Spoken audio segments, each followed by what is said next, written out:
Now, what do you do when you're feeling a little down? Kasi, di ba, we have days na parang it could be our hormones and or, di ba, when we have our period or we just have down days na parang we're feeling blue or feeling like everything we do is wrong or feel alone or Ako, I have a lot of days na ganyan, especially I'm not yet past through the hormonal stage. yeah. Is using my headset.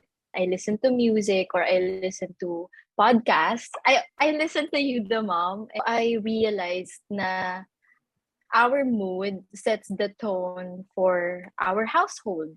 We really have to make it a point na we're peaceful, we're calm, because we affect our entire household.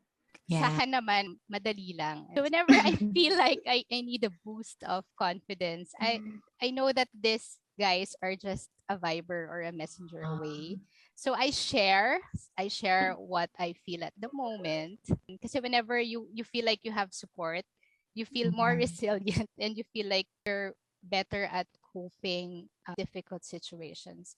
And of course, yung pinakamabilis would be I order food online. Yes. Ako parang same ata. Food din, ganyan. K-drama and online shopping. Oh, no. Talaga. Wow. Diba? Retail therapy Yeah. it That's really true. helps. Ewan ko, for me, Yeah. ganon. One thing na I also enjoy being with Leah, feel me cry.